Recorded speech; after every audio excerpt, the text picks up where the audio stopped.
Hi all, my name's Tommy. Welcome to my, I don't even know what this is. This is my first ever video. This is the first insight into my life that I've ever put on the internet. I'm a very private person. Any notable events that happen in my life, those that need to know or deserve to know.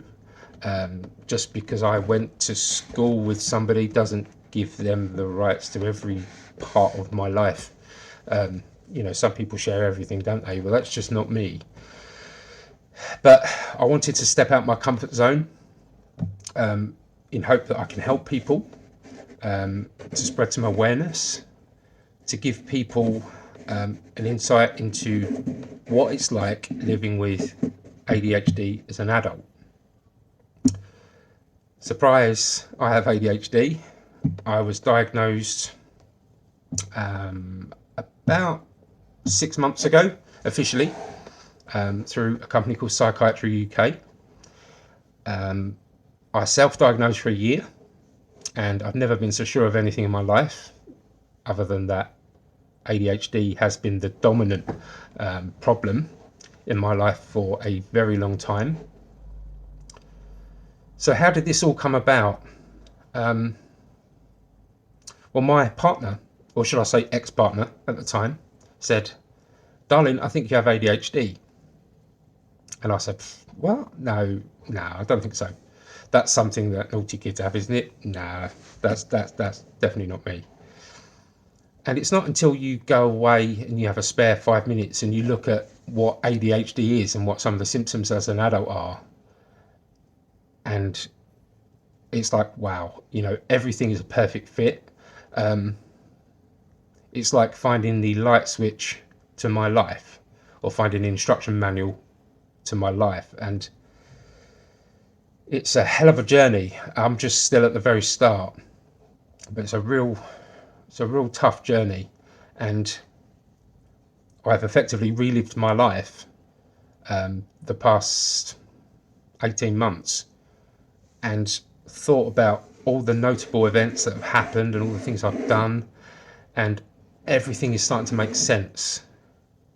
It's quite interesting, isn't it, when you compare yourself to your old school friends, and you all start off kind of living in the same kind of area, and you have the same teachers and the same school and the same opportunity. But I find myself unable to thrive or prosper and get any kind of sense of belonging in my life. I don't know what to do with myself most days. And these videos are going to be digestible. I'm going to split all the topics up, but this is just more as an introductory video. But it's really, really tough. There's a lot of stigma attached to ADHD, about bad parenting, uncontrollable children, and unfortunately it's not the case. ADHD is very real. It's awful. It's not a superpower, it's a hindrance. I believe it's a curse on my life. There are things I'm slightly grateful for. I can be funny, I can make people laugh, I can be very fast, very quick. I have confidence and I will talk to anyone. Whether they're a janitor or a director, I'll go and have a conversation with them. I'm not scared to introduce myself to people, even if they're complete strangers. I'm always talking to people. I'm the guy at the supermarket buying cookies and saying, "Have you tried those cookies? They're so good. You need to try those cookies. They're amazing." I keep kicking my ring light as well. So why was I even talking about? So there are certain things about ADHD that I am grateful for, but generally it's a curse. And I'm not exaggerating when I say it's cost me friends, it's cost me jobs, it's cost me opportunities, it's cost me relationships, it's cost me my physical health, which I will talk about in another video, and marks and scars all over my body from picking and stimming. Apparently they go hand in hand. Now, I'm not medically trained in ADHD, but I've done a lot of research, and it's really something. And if these videos that I put out can help people in any way, then it's worth opening up this window into my private life just so I can possibly help someone. So I'm going to do, I can't be one of these content creators that says, oh, I'm going to post a video every Tuesday, at 11 o'clock. It's just not going to happen.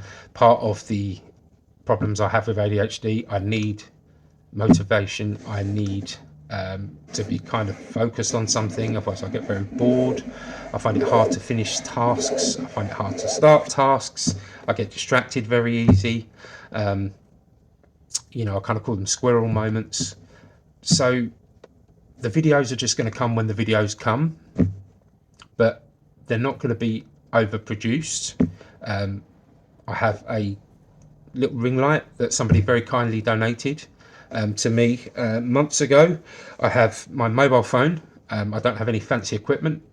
My hair's dodgy. I've had kind of a top knot with short sides, but I've decided to grow that out. I'm not. This has to be real and it has to be authentic.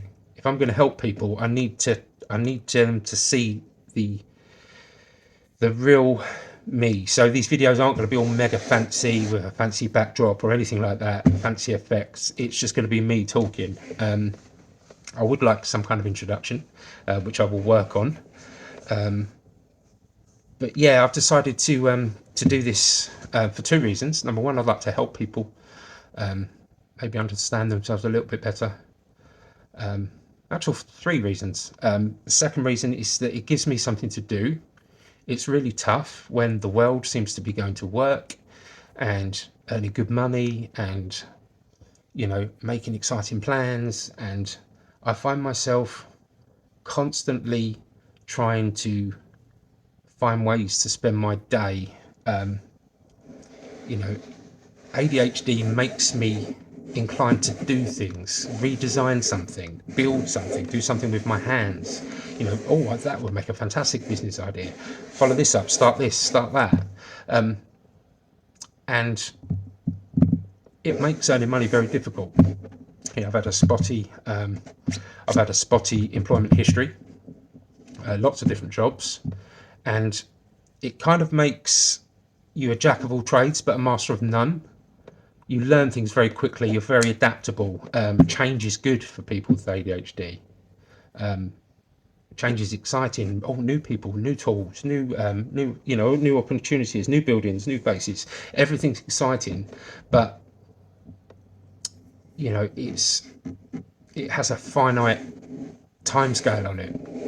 At some point, it's going to go wrong.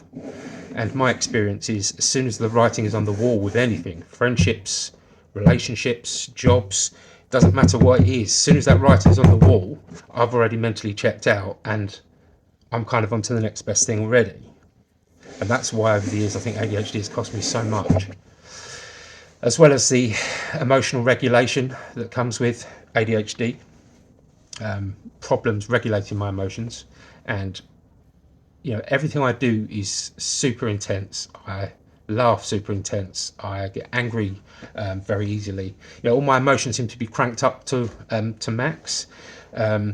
Things that are considered sad for me are extremely sad and like devastating, when it shouldn't always be like that. And this is something that I'm learning isn't right. And I said earlier that I've relived my whole life, and that's true. I've looked back at all the situations that I've put myself in and been in and thought, God, there's a reason why that played out the way it did. And it's really quite powerful. It's really upsetting. I've kind of forgiven myself for a lot of things, but at the same time, it's not nice looking back. And, getting diagnosed at 38 when I was diagnosed, I'm now 39. So the best part of 40, getting diagnosed at the best part of 40 is sad. you know, because now I'm on medication and things are slightly easier, but they're not a miracle pill. You know, I still have ADHD. It just makes things slightly easier. And plus, I'm still in the titration period where things are getting adjusted and tweaked. But everything kind of makes sense now. So in some ways, I've kind of taken a bit of pressure off myself, and some of this stuff that I was carrying around, I've managed to leave behind. But it's really sad finding out that you're not neurotypical, finding out that, you know, you have what's considered a disability under UK law. It's really something, and it can be very easy to fall into a feeling of hopelessness, because it just can. There's a huge amount of emotions behind all this kind of stuff, and that's what I want to do, is use my experience and use my stories in life to try and help people spread some ADHD awareness, because this is really, really awful. I wouldn't wish this on anyone. I personally would rather have mobility issues caused by another disability than the problems that I have with ADHD, because at least with mobility issues there's ramps, you know, there's wheelchairs, crutches, you know, whatever the mobility issues are, there is support and help there. And, you know, there's buttons and elevators and special parking spaces, blue badges, and, you know, a lot of the times if somebody has a disability to do with their mobility, it's very evident that they have that, whereas with ADHD it's not. And I've been given enough kind of, you know, I can walk, I can talk, I can get jobs, I can meet girlfriends, but it's just never seems to go right in my life. And that's why I'm here today. I want to help people. And it has to be real, it has to be authentic, it has to be unscripted, it has to be me just talking, which is exactly what I've been doing today. I'm sure that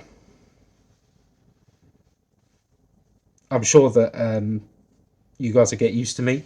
I do tend to look away when I'm talking to people, particularly if it's something I'm quite I have to do a lot of thinking. Sometimes I even close my eyes to think. Yeah, but it's going to be a good thing. I'm on a journey. I want to document my journey. I want to share my journey with others. I want to help people start on their journeys. I want to be very active with my audience and my community. I started a ADHD meetup in Southhendonsea. You know, there was no local ADHD support groups, so I did the typical ADHD thing and started one. I went there, and a lovely lady called Jennifer turned up, but I was so disheartened that I never did it again. But I feel that I need this support more than ever, and I feel more qualified than I did back then to run a support group. So the only thing that's ever made sense in my life is, looking now, is ADHD. All of it has been ADHD. And it gets to a point where I've chased dopamine all my life, whether it be through alcohol, through video games, board games. I'm a huge gamer. Well, I thought I was a gamer. I used to have about 10 Xbox games, and I used to enjoy the big titles, your Halos and Gears of War.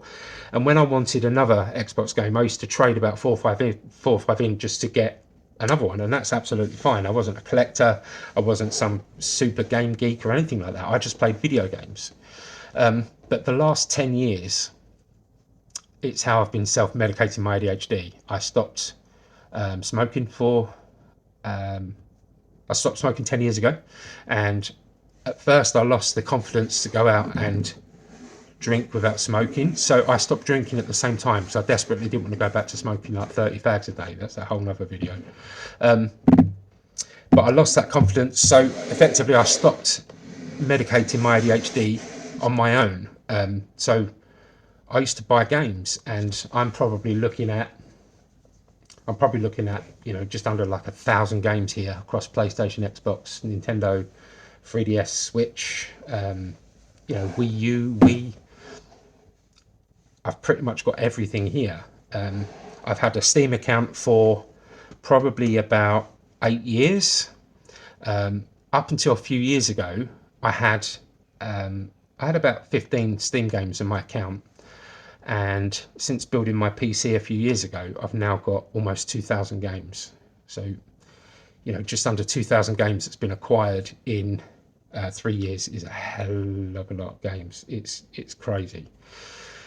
So I have been self-medicating my ADHD through buying video games. Now, I buy video games knowing I'm not going to play them because I have to have it, and I get obsessed with it and I can't stop thinking about it. And I love game bundles and the Humble Choice games and Humble Monthly, and I love a Steam sale, and all of it. It's like, it's been an obsession. So deep down, there is somebody that likes games in there. Some of my fondest memories are playing Halo 2 on the original Xbox online with my friends, and playing Sonic the Hedgehog as a child. But all of this buying board games, none of it is real. And I described it to other people before as a smokescreen for a bigger problem. None of it is real, and I knew it wasn't real because I never used to be this way. So something was up, and I finally figured things out. So that's where I'm at. I've got lots of stories to tell. I've got lots of things to talk about. So I really hope you join me on this journey. I really hope that you see a change in my progress. I really hope you see, that there is hope and there is other people, because it can feel really lonely having ADHD. It can feel rubbish, and I really feel that I've got a duty to help people. So that's why I'm here. This has been a bit of a waffle, I think, and it's going to be bits of information everywhere, but hopefully you can put it together and make sense of it all. It's just I needed it to be real and ADHD representative. Yeah, I couldn't have it all super edited and I'm laser focused on what I was talking about. I needed it to be just kind of a bit of a long rant. So here we go. I've almost hit 18 minutes, so I'm going to end the video there. I really hope to see you guys soon. I really hope this isn't going to be another flash in the pan hobby, just like all my other ADHD type things. Yeah, I hope you're all good. Once again, thank you for joining me, and I'll speak to you soon.